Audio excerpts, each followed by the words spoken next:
Welcome, everyone, to the closing keynote. I'm Lucy Gray, and I'm the co-founder of Actionable Innovations Global and of the Glow Conference. And I've never keynoted the conference before, believe it or not, because usually I'm too tired. Um, and I'm more interested in hearing from you in general. So for the past several years, I have not been um, talking a lot. And tonight I want to share a few thoughts about the state of global education and what I'm thinking about these days. So I'm going to start with that. And then we're going to move into some thank yous to some very special people that have been part of this journey this week, actually for months now. And then hopefully we'll cap things off with maybe some comments from and questions from people about what's next and where we go from here. So that's our plan. And let me know if you're here, if you made it to the bitter end. Um, I'm going to look in the comments in a second and see if you're there. And hopefully you'll let me know if you've made it to the end, and we will I wish we could do confetti on this stage. We will throw some confetti for those who made it to the bitter end. So I'm going to present to you some ideas about why you're here. All right, great. Ryan and Stephen, yay. About where we go and why this is so important. And I really appreciate you all being here and staying to the bitter end. I'm going to go off camera, but you're going to hear my voice so you can see my slides a little bit better. So this is a presentation that I gave at another event that we did a few months ago, and I thought it would be a good reminder of why this work is more important than ever. It seems every time I've hosted a global education event, there's been some overhanging important reason for why this kind of work matters even more than maybe previous months or years. And this year is no exception. We're living in some challenging times, and hopefully hopefully we can make things a little bit better for our students and our children as they go forward. So as we know, when I talk about global education, I'm talking about globally connected teaching and learning. I'm talking about global competence. I'm talking about global citizenship education, whatever you want to call it. There's also education for all, which is a component of SDG 4 for sure. But I really want, education is educational technology is my wheelhouse. I've been a technology coach and a technology director at a school, and a middle school computer science teacher. So I really believe in the power of technology to provide a window to the world for students. And I want students to use technology in thoughtful and productive ways. Right now in the United States, there's a big backlash of too much screen time and too many devices and everybody being glued to their cell phones. And I think that's partially because somehow teachers pedagogically, they're missing something in the foundation that so that they in their foundational teaching that would allow them to use the technology in interesting ways. I think that's part of it. I think there are a lot of reasons why, but I'm concerned that backlash is not completely founded, and I want to see students use technology for good, for purposeful learning, and I'm sure you do too. So in addition to these challenges, we're facing some philosophical ones too. I think that each of us needs to develop our own kind of elevator pitch or standard talking pieces of information that we throw at people when they start saying technology is bad or not needed, or global education is not needed. So that's one barrier that I haven't put into this presentation that I'm seeing a lot of right now. In the United States, we have some issues, including inadequate funding of global education. We're not the EU where global citizenship education activities are funded and it's part of the curriculum. We're not IB, which has a huge global thread to it and is really important. And I'm going to talk about that in a minute. But there's not enough funding or interested parties who are um, providing funding in the United States in the discussion and the forum for elevating this. And due to the pandemic, due to the current political situation here, global education has taken a back seat in the grand scheme of priorities. We're more worried about our math test scores than we are about our students being good human beings, in my view. And so that's another complicated issue as well. And then having time, and this is also ties into priorities for training and professional development and helping teachers get better pedagogically and in terms of building their own global professional learning networks so that they can do global projects and that sort of thing. It's just not a priority with school leaders when they're worried about whether their test scores are up or down, whether they're going to receive funding, whether they have there's so many other things, whether their buses are running, whatever it is, those things take priority over globally connected teaching and learning. And I'd like to see this moved up a little bit up that scale of priorities. And then another issue is lack of access to global learning resources. Where do people find the guidance and the resources to infuse a global perspective into their teaching? And we'll talk a little bit more about that in a minute too. So our students are going to inherit a world that's pretty complicated right now. I did a little bit of research, and 17% of the global sustainability targets are on track, which is a little concerning. There are a lot of displaced people in the world for various humanitarian crises, and there's a significant population that are living under authoritarian rule or close to it. And so we have a challenge. This is the world our kids are inheriting. Do we really want to leave that with them? How are they going to be prepared to meet these challenges, and what can we do to help? The state of democracy is an issue. I didn't realize until I started digging around, because democracy is in peril here in the US, that there are other countries who've been living under this duress for a long time. There are lessons to be learned from other countries about how we can activate more citizens and that sort of thing. So we need to, this kind of education is important to the future of democracies around the world. And by the way, we're doing another conference. It's cross-sector in January, focused on democracy and teaching citizens how to be more involved. So I hope you'll get involved with that. It's called Thrive, and it's pretty exciting. Howard Gardner is going to be our keynote, Dr. Howard Gardner from Harvard. He's going to be interviewed by his son, who's a friend of mine, and they're going to talk about what it means to be a good citizen. So we have some other exciting speakers that are lined up too for that. There's also, I think, very apparent in this conference, this youth engagement gap. They are socially active. They feel powerless to change the world. They don't feel like their voice is heard. And I think this is for adults and youth. There's a disconnect between concern and constructive action. How do we take what we know and see is going on and do something about it? What's within our realm of making a difference? And I think this also speaks to the messages of hope we heard at the conference this week. We need to lead people. That disconnect is probably due to a lack of hope, I'm guessing. So how do we empower youth to be change agents? I think there's a lot of work to do. How do we empower everybody to be change agents at this point? So what's at stake?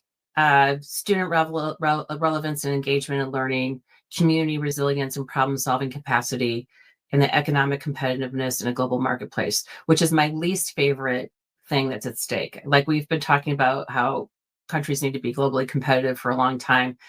Yes, but I think focusing on what's right for humanity, it first and foremost, is more important. So if we are not preparing students to be global citizens, we're neglecting the core mission of giving them the skills, knowledge, and mindsets to be active participants in an interconnected world. So I also believe that globally connected teaching and learning is not something that you have to do that's in addition to the curriculum. It has universal appeal. And something that also came up in some of the sessions I was in, this is like the peak time between ages 5 and 18 for developing the habits of mind that are going to help students be active civically.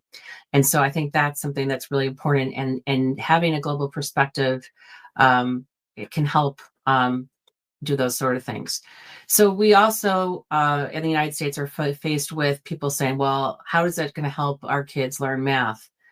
And that sort of thing. We're really worried about very narrow measures of success. And this is something that was pulled from IB data. And I can't believe it's actually not more, it's not higher, but 82% of IB students are enrolled in college.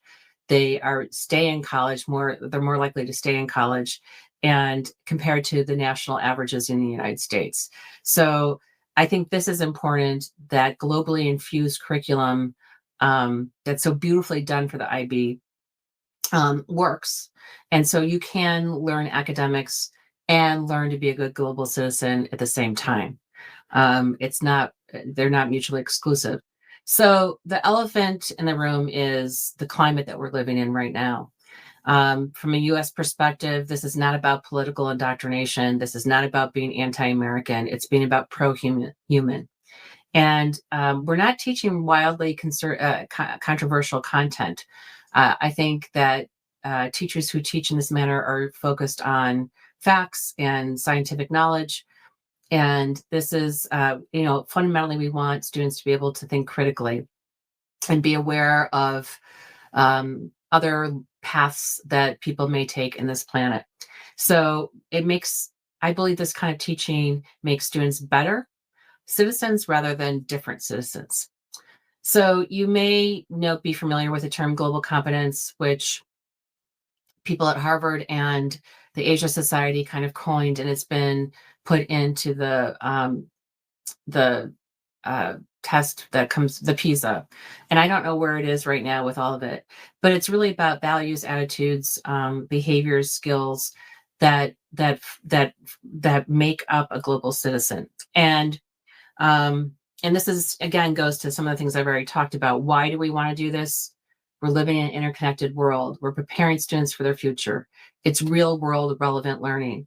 We're helping students develop multilingual skills and expanding their perspectives. Empathy and understanding seems to be on the downside, and this kind of teaching helps build that. And again, civic engagement, that's the really essential.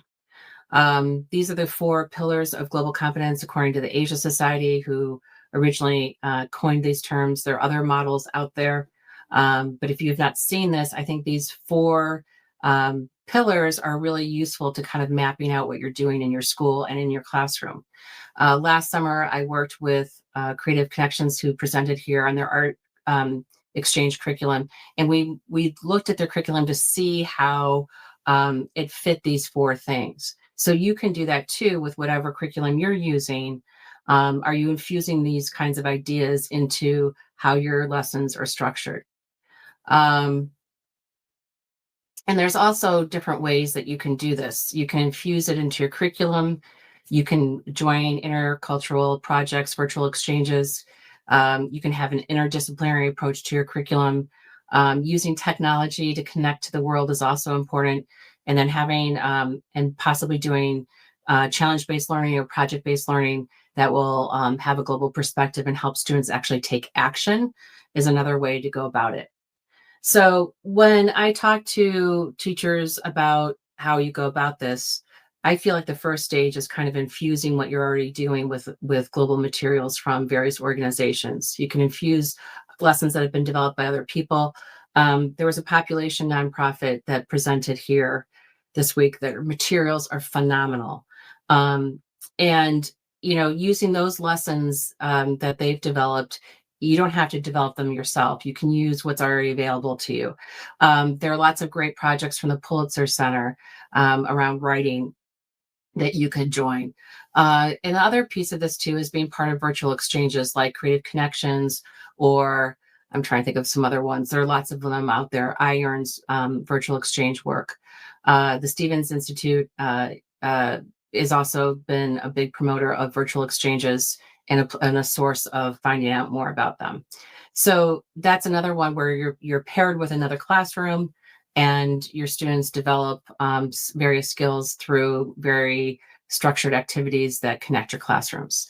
I also think that finding partnerships with different organizations, and locally and nationally, is really important too in supporting globally connected teaching and learning. So looking at all those different kinds of phases is really important.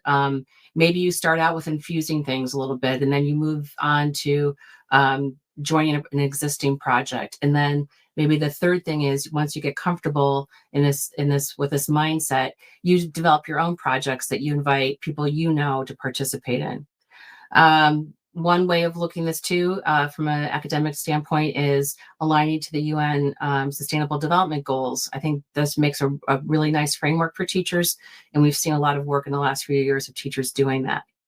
You can also, in the United States, actually, this is supposed to be International Society for Technology and Education is the ed tech group, and they recently acquired ASCD, which is the big curriculum group here in the US.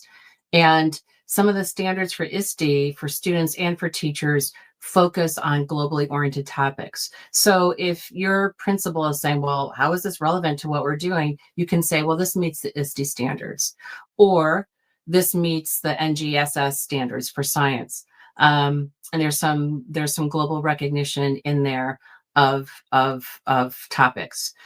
Even the NCTE, which is our English and Language Arts group, there's some area where they're tying into diverse perspectives and critical thinking and communication, which is a big part of global competence.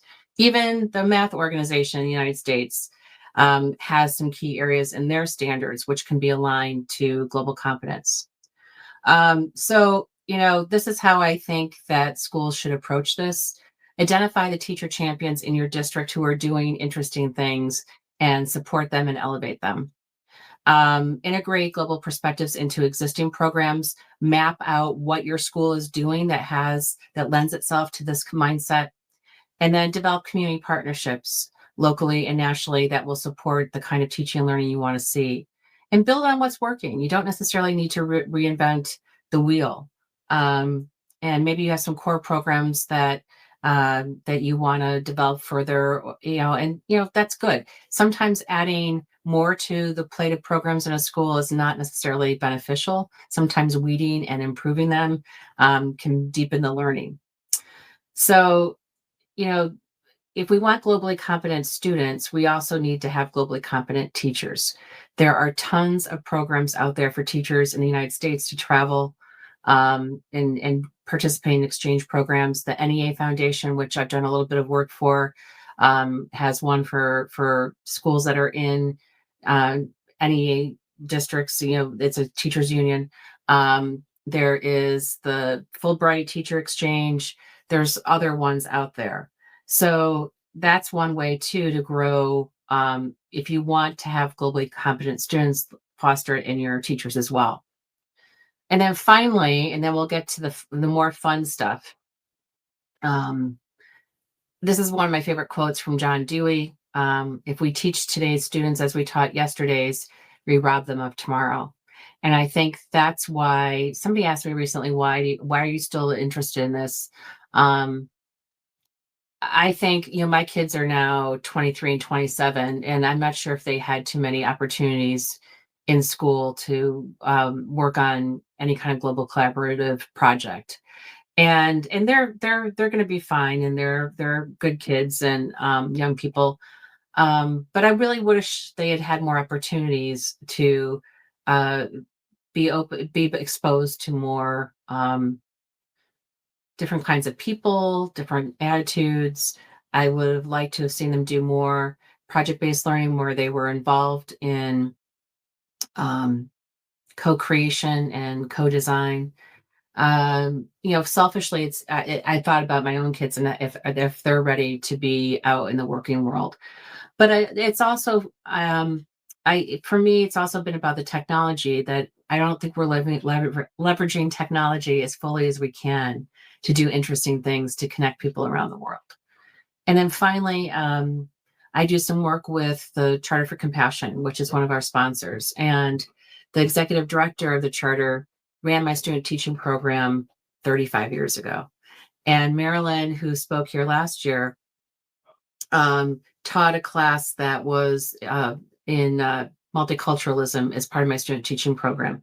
And those underlying principles and the things that I learned from that class have carried me till today. And that really kind of piqued my interest back in the day. And I just believe that this is the way to help change happen.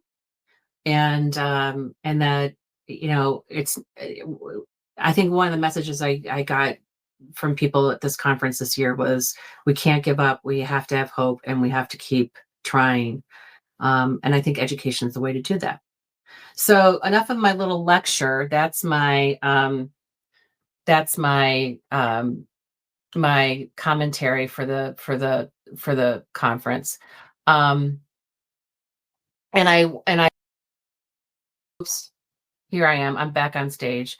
And I'm going to share my screen and show you a couple of things that are going to happen next. So first, and my dog is here to say, Mom, come take me for a walk.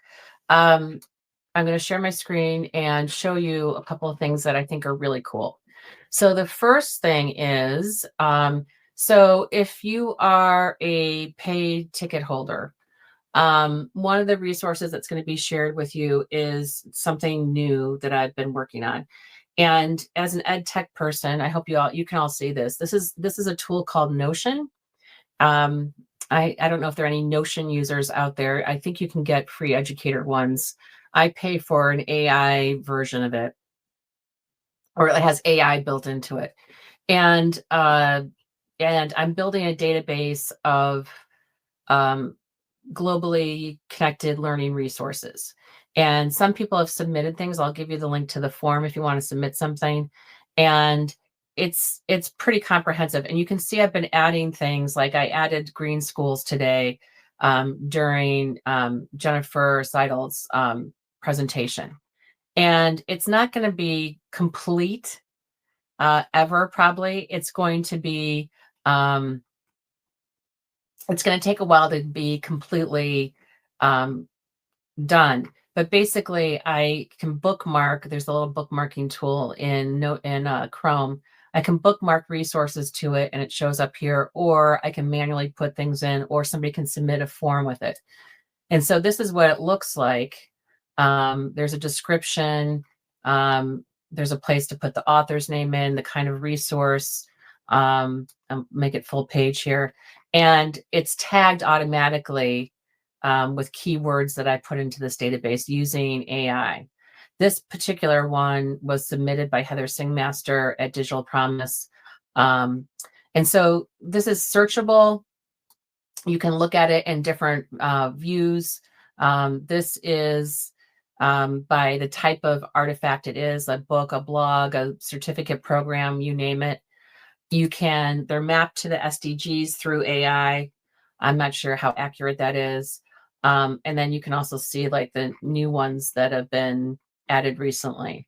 So there are different views of all these resources, and it's also searchable and filterable, if that's a word, over here on the right-hand side. So that's one of the things that's going to be coming to paid ticket holders. This is something I've been working on. It's a work in progress, so be patient with it. The other resource I want to show you that I think is like the bee's knees, and I'm working on a version of what I'm going to show you, is Google Notebook LM. And I'm a big generative AI person, and I know it's not everybody's thing. I know it can be environmentally impactful, but I am interested in the potential of it. And this is one of the tools that I think is pretty amazing.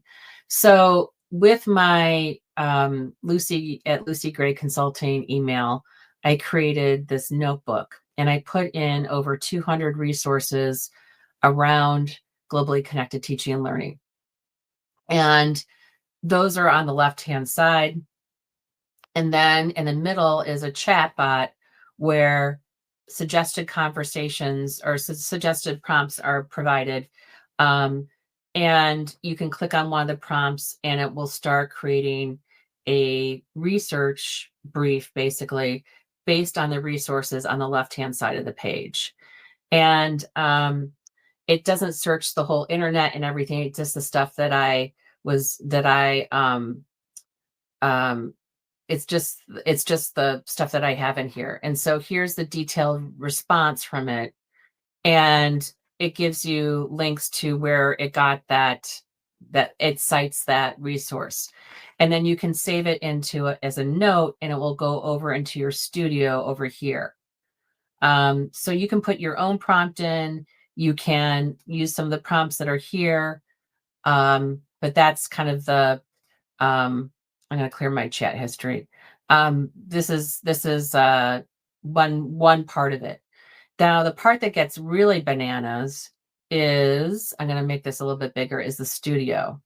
And just today, I learned you can make all these different artifacts in here. And one of the artifacts, for example, is like an interactive fake podcast. So when you click on the audio, oh, it's already generating. I didn't want to generate another one. I'll show you one that exists maybe. Well, we'll see if it pops up.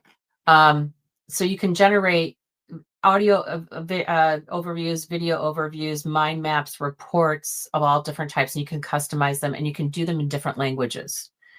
Flashcards, quizzes, infographics, and slide decks. The infographic and the slide deck feature is brand new. And the idea behind this, and I know Christina did a presentation on this in Spanish. The idea behind this is that, students can put their course content in there and generate information that will help them learn in different ways. I suggested it to my 23-year-old college student, and he wanted nothing to do with it. But that's one way to do it. If you want to see on Google's page for this, there are some examples of other ones. You don't have to have 207 resources in it.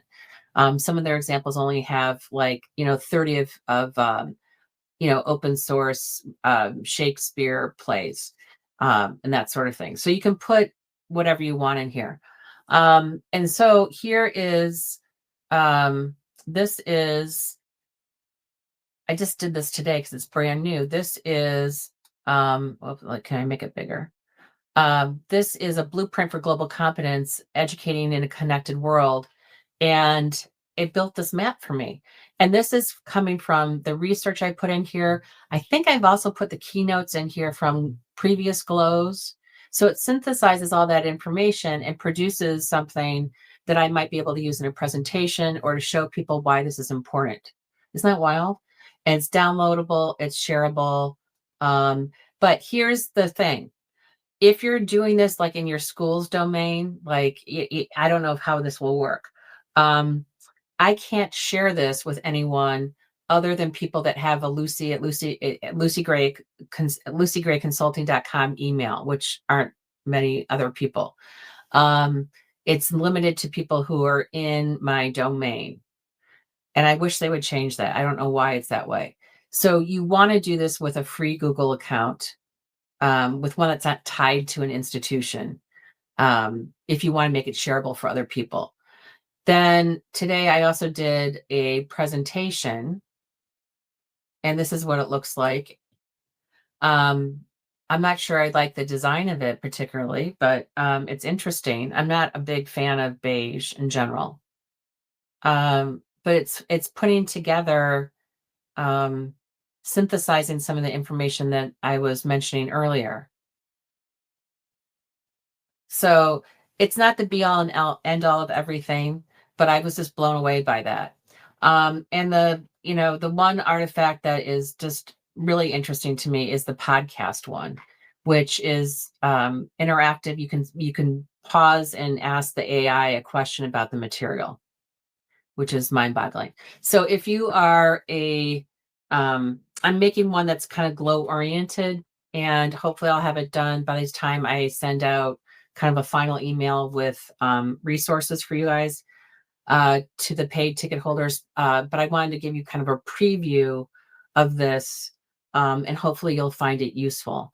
So I'm going to stop sharing for a minute and see if there are any questions about that, and then we'll move on to thank yous and that sort of thing. Oh, you didn't see it? Oh my gosh. I can't believe I didn't do it. I just said, oh my gosh, and my dog went bananas. Hang on. Let me see. I can't believe I wasn't sharing this. Share screen. Oh, both of these things I was sharing, and then you couldn't see anything. All right. It should be sharing. It should be sharing to StreamYard. Oops. Can you see it? All that talking and no talking. That is so strange. Why can it not show? Huh. Oh, this is going to drive me crazy. So I'm sharing a tab. After all this, you would think I would know how to do it. I'm sharing a tab. Oh, I wonder if okay, you saw the database, but not the notebook. Okay, got it. All right, so let me change tabs. That's the problem. Sorry. Okay, so here's the notebook. I'm going to share this tab instead. So now you should be able to see it. Got it?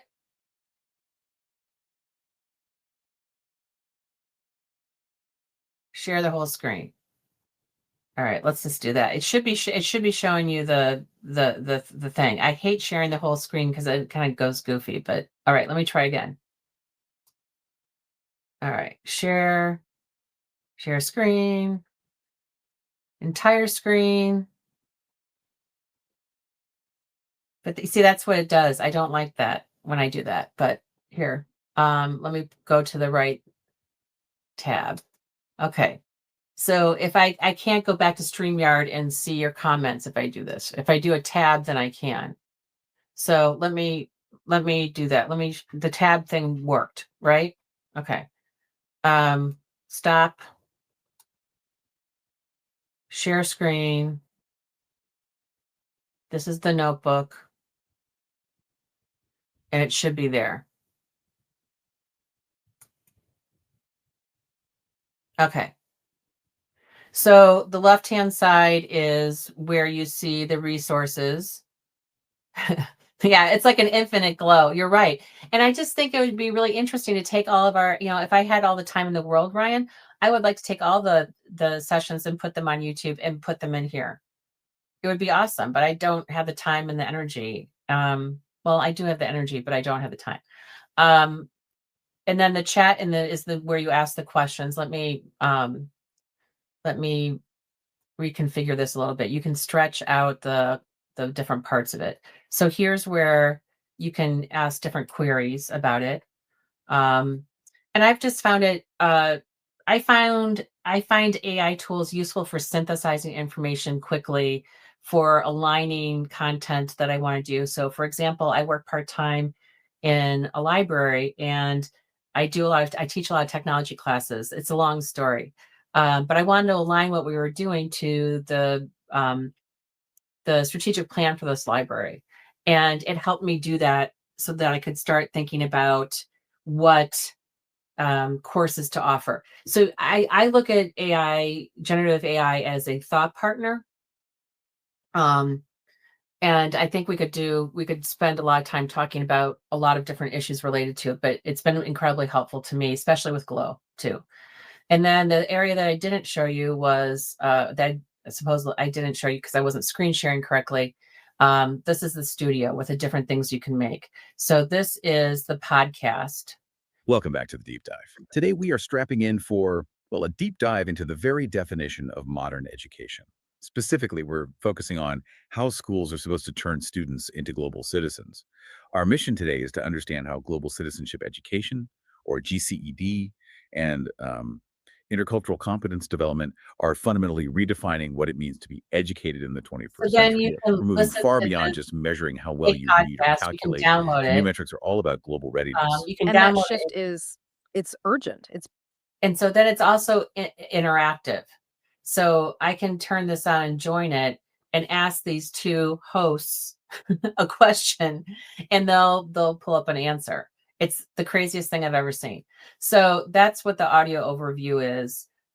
This is the presentation that was created today, because that's a brand new thing that they rolled out. I happened to see it on Twitter, and made this presentation for me, which I'm not crazy about the design, but it's putting something together that kind of gives me, another way of looking at things.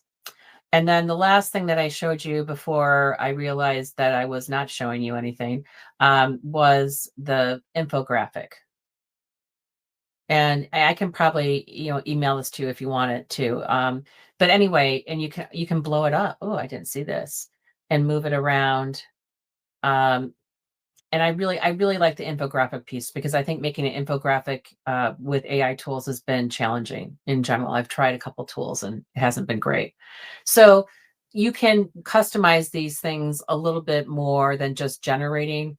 Under reports, they let you, create all different kinds of artifacts that are more written oriented. And there's a little bit of there's more customization than there was at the very, very beginning. And if you do, there should be a custom one. I thought there was a custom one here. I guess these are kind of custom. You can go in and you can edit these. These are suggested formats. So you go in, you can choose your language and describe what you want it to do, and it's going to do it in whatever language. So here they're suggesting a plan outlining pedagogical shifts and innovation strategies for 21st century education. And I'm going to do it in German. And then I can describe more what I want. And then I click on generate and it goes. And that artifact will be here on the right-hand side. They've been doing video explainers, which I really like too. And so, here's one that's a video explainer. All right, let's jump right in. Today, we're tackling a huge question. Let me go in. I mean, it sounds a little bit like the podcast. Let me see You're if I can. facing down these huge challenges of division on one side and inequality on the other. You realize we can't just keep doing things the same old way. We need a new vision for learning, which brings us to the essential what. What are we actually aiming for? And at the heart of this new vision is this incredible idea called. So, is this gonna deepen student learning? I don't know. But if you need artifacts in order to explain things to people that's research-based, this might be a tool for you. Okay. So I hopefully you saw that, and that was helpful. So where's the link? Okay, it did show up, right? Okay. Sorry, Stephen, if you're lost. Let me get on stage again. Okay, so now nope, this is the link for Notebook. I'll put it up here. Thank you, Ellen. And you can create your own. Just be careful that if you do it with a school one, you may not be able to share it with other people outside of your domain. So I've made some public ones in my other public regular email that are shareable, and I'm making one for you guys that will be sent along with the final kind of information about the conference. So I hope that clarifies it. And you may want to, when you click a link, I didn't see anything resembling your screen. So I don't know where you were clicking exactly. I'm sorry, Stephen. I can send you, I'll be sending you a version of this so you can take a look at it. Okay. So sorry if that wasn't the world's perfect demo. I was very excited about these different tools, and I hope that you'll find them useful as well. So let's get to what's next. What do we do now? What's going to happen with all this content? First of all, I want to say thank you to everyone who presented and everyone who's been in the rooms actively engaging. You guys, Stephen, Ryan, Ellen, you guys, Star earlier has been here quite a bit. Thank you for being part of this community and sharing your work and being actively engaged. We really appreciate it. I felt like things were a little quiet in the rooms, like there were people in a lot of the featured and keynote sessions, but they were kind of quiet. And I'm not sure why. So I would love to dig into that. And there are two evaluations that are coming. One is built into the system. There was a midpoint survey, like a very short thing, and then an ending one that will pop up when the event comes to a conclusion. But then there's another survey that I'll send to you that's a little bit more in depth that I would love your feedback on how we can improve Glow. And I think there's still room for improvement, but this is like the year I felt like the presenters were the most prepared. I was a little worried about that because I did training sessions and I didn't see some people. But I think people were the most prepared, and we had the least amount of technical glitches, which is usually is the problem with sharing your camera and sharing your microphone. That seems to be what trips people up if they don't run the pre-event check or they don't enable it in their security settings in Chrome. That seems to be trips people up, and I didn't see a ton of that this year. So I think we're getting better at learning this platform and making the most of it. And I know there's more that we could do. And I think doing one big event a year is not enough. Like maybe we need to do smaller events periodically. And if anybody's interested in collaborating on future events, please let me know. I have a agency license for Ring Central events. I pay for a part of it, and the Charter for Compassion pays for the other half of it. Which allows us to do custom events for people as well for other organizations. So if you're interested in that, let me know. And our next conference is called Thrive, and it's taking place in January. Again, it's a democracy-oriented conference. And then we'll have the Compassionate Action Conference in May. So there might be some more coming along, but those are other ones that you can get involved with if you're interested. Both of those conferences will be more cross-sector than just education. There'll be education parts of it, but it will be cross-sector. I'm trying to think what else. I also need to give a huge thank you to our sponsors. I hope that you were able to stop in and meet some of them. Peace Tracks, SOFLA. I love the SOFLA method. If you didn't see Helene's presentations, go back and watch the recordings. I think her methodology for teaching online is spot on and really thoughtful. And she has a book coming out in the spring from University of Michigan Press. We have Peace Tracks. I loved their presentation this morning where we used we actually created music. Who else?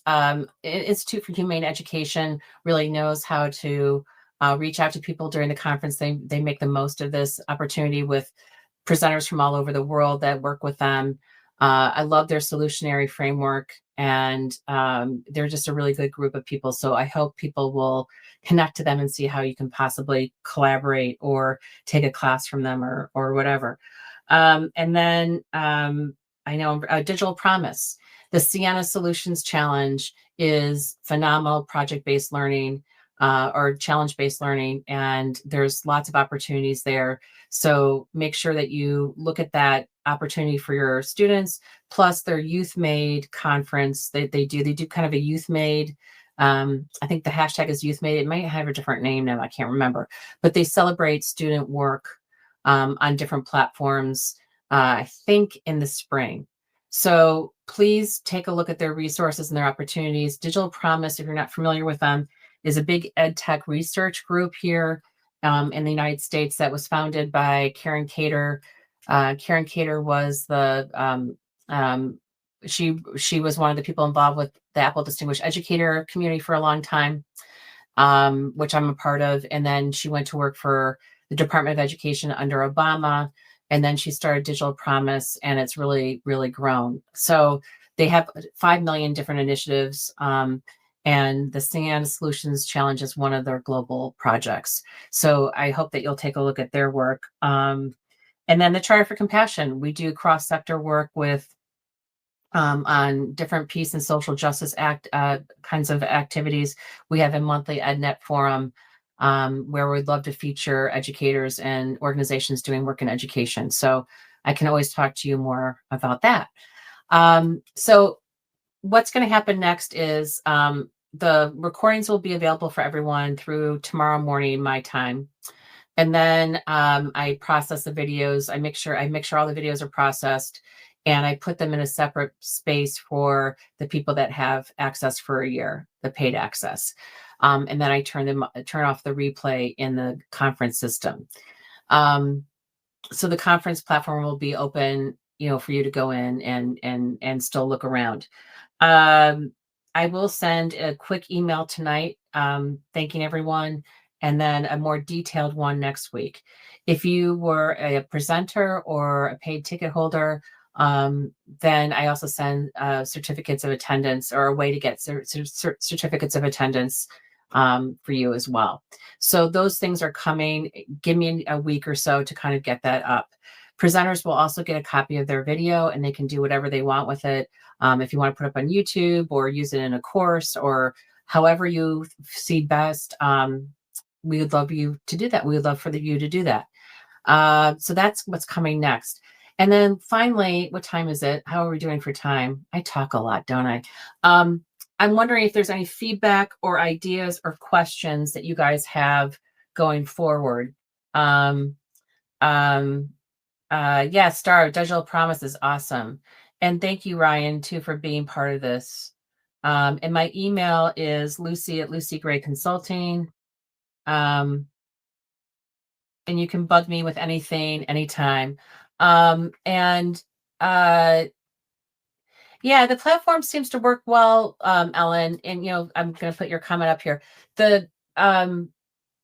I've invested a lot of time in learning it, so I feel like I know it pretty well. And what's nice about it, on the back end, they've improved how I publish the videos. I used to have to manually go in and clip something and then publish the clip and whatever. It's gotten a lot better. And they also have an AI generator that will generate social media clips with text in them. And it's pretty unbelievable. And there's something coming called a creator studio or something that's coming, and I don't know what that is, but that's a new thing that they're doing. If you notice, this year there was a docs tab in the event chat and in the session chats and in the stage chat where people could upload documents to be downloaded. Not many of our presenters took advantage of that, but I like that feature. And you can see it on the event chat. I put up a couple documents for people. So I think that was really useful. And the certificates of attendance, I wish we could do CEU, Star. If we could find a university partner or somebody who could issue something a little bit more formal, that would be. It didn't show up under sessions, Ryan. That's weird, because I see it from my perspective. That's so weird.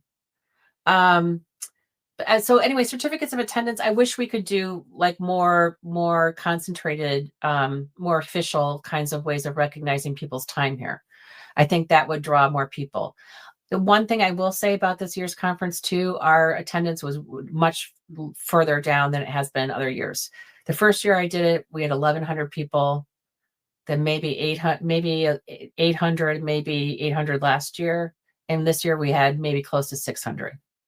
And about 60% of those people show up online for live stuff, which is kind of the industry norm from what I understand from Ring Central events.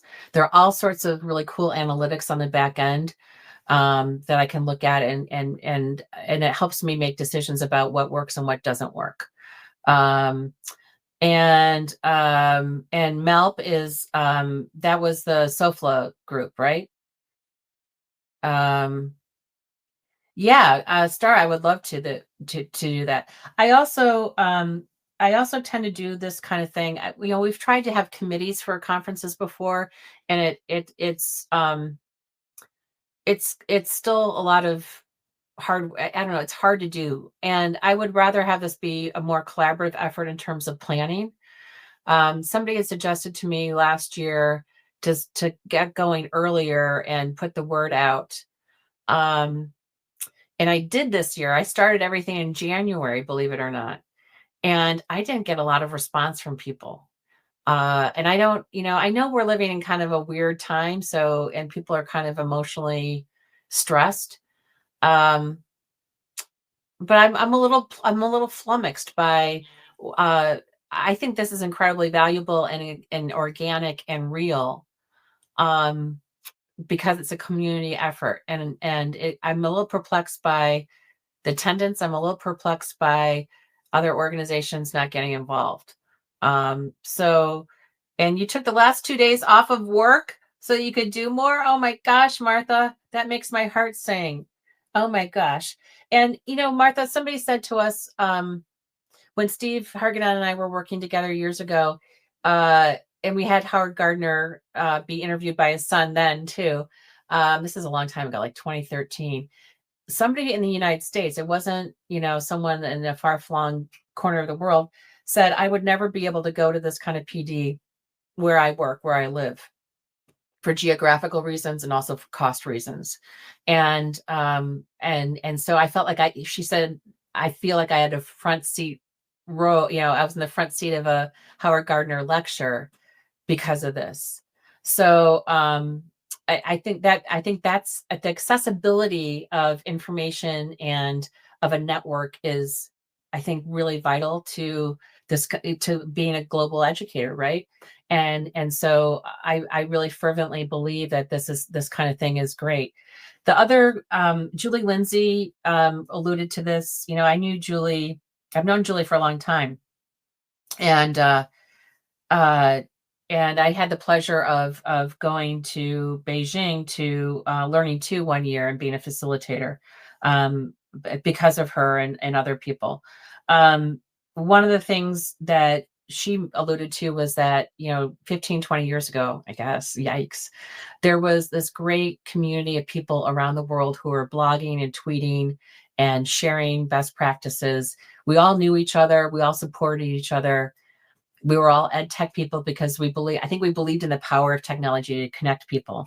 And that world has changed. Everybody's kind of in their own little corner now. A lot of people have become consultants and are doing their own self-promotional thing.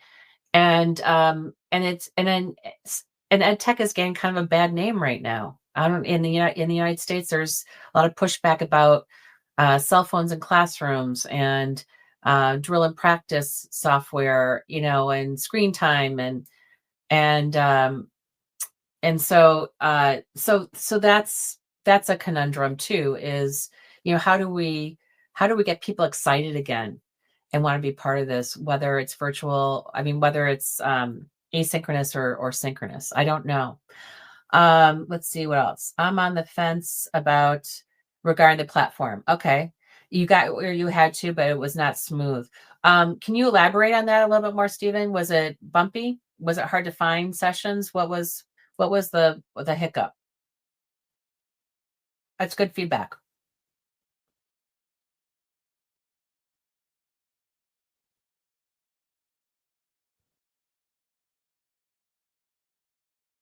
Oh, and making the application shorter. Okay, Lucy, that's also something I can do. Yes. Yeah, I did put a lot in there. I tend to be a little overwhelming, Lucy. So I guess people should get a badge just for making it through the application process. Um, so yes, we can do that. Um, Definitely can streamline that for sure. And oh, Star, you took 2 days off too. Wow. Okay. Well, this was a lot of the PD becomes a sales pitch for paid programs. Yeah. Yeah, yeah, I know. And that's people are desperate. People who have organizations where, they depend on business from schools, they're trying to figure out the way to sell to schools, I guess. And yeah, so um it's tricky. Okay, so much of the tech that you guys seem to flow with isn't obvious to me. And Stephen, I had a friend text me in the middle of the opening keynote, maybe, saying, "How do I leave a comment?" It was No, it was somebody who was asking people to leave comments, but it was early on in the conference, and he sent me a screenshot, and he had the right window collapsed, so he couldn't see the chat where everybody was conversing.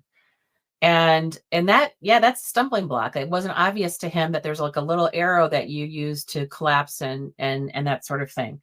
So I did develop some step guides with Scribe that are on the front page. Again, it's like too much information. Like, who's going to go through that in the middle of a conference? But that kind of gave some orientation to the platform. I think that's critical, is giving people time to go in and get used to the platform ahead of time. Yeah. And this thing that I have on the front page is a step-by-step kind of thing. And I also try to Stephen, I work with also a lot of people in my library job who are not necessarily love technology as much as I do, let's put it that way. And so this stuff, a lot of stuff is a mystery to them, and thinking about how to simplify it, make it user friendly. It's a tough thing because everybody's at a different level. And I also think that tech companies don't think about usability enough. Like, I work with a lot of like 80-year-olds who have iPhones and they don't know how to reset their password. And it's or they get flummoxed by the whole process because they have to do so many things with it, so many hoops they have to jump through. So I don't think that I don't know if there's a magic solution to usability issues in general, but I think I'd like to see companies be more thoughtful in their design and be more cognizant of people's different learning styles when it comes to digital learning. So, we could do we could do other conferences that are smaller in scale too, that might be a little bit more manageable. This is a lot. This is 100 sessions over this week. Am I the only one doing the tech thing? What do you mean, Star? There are a lot of ed tech people out there that are doing things and that sort of thing. Thank you, Samaya, for coming. And it's the top of the hour, so I don't want to keep anybody. I don't want to keep everybody too much longer. But your feedback is really appreciated, either here or in an email or through the forms that we're going to send. And if we form a committee or something, I would love some of you to be part of that. And if you stuck around to this long, somebody said something about Padlet. Yes, yes, yes, yes. Oh, I totally agree. I love Padlet. My favorite tools are open-ended tools that will let you do other things. So Padlet is one, Book Creator is another. You don't need you don't need ABC Mouse. You need things that are going to allow kids to create and connect and do things on their own. So Martha, I'm totally with you on that. And I don't see enough creativity tools that are new. Like, I don't see anything new being developed. So I still go back to kind of the standard ones that have been tried and true for a while, like Padlet keeps on adding stuff every time. It gets better and better and better. I cannot live without Padlet.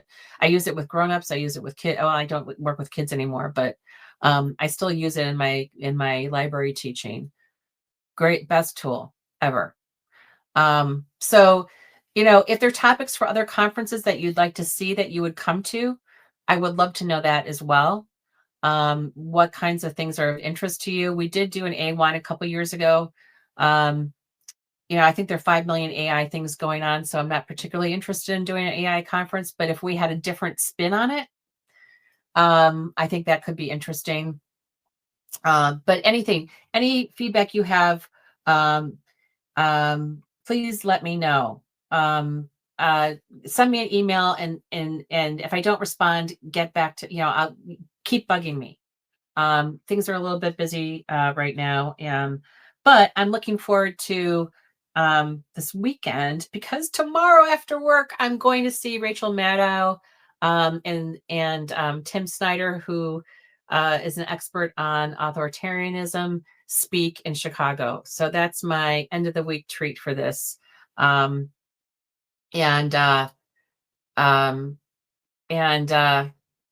Oh, and here's something here from Star. Oh, am I the only tech person here? No, there were other people. I had a student that I've been mentoring at the college I went to. He came and helped. His name was Super Tim. You guys might have seen him. He's from Bangladesh and just an amazing student.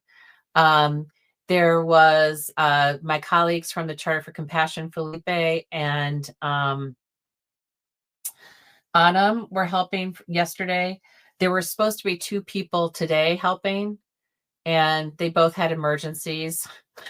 So that's my on me because I should be lining people up. The other thing I need to do better is we did have volunteers this year, but nobody signed up to book their volunteering gig. Or one person did, and I just didn't follow up. I didn't have time. So improving the volunteer experience definitely is on my list of things to do. But basically today and this afternoon, from 10 a.m. my time till now, I've been checking on rooms and making sure everything goes. But it wasn't too bad. Everything was manageable. The biggest problem was StreamYard acted very strangely during the digital promise session, and I had to switch to the stage that comes with Ring Central events, and it worked fine. I don't know what happened with StreamYard. It was very bizarre. So anyway, yes, I typically am, and I could use more technical help always. It doesn't hurt to have more people helping, more cooks in the kitchen. Okay.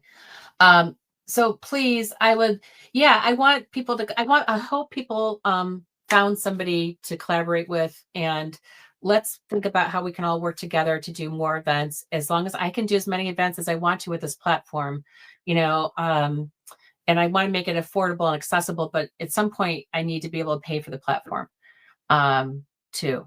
So thank you so much. Thank you to Christina Velasquez for arranging for the Spanish session. She does a phenomenal job with that group. They are so good. And I really appreciate all the effort that they put into things as well.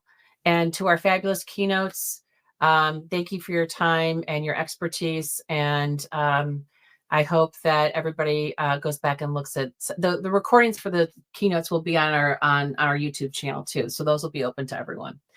Thanks again, everyone. Have a good weekend and stay in touch, please. Okay. Good night or good day, wherever you are.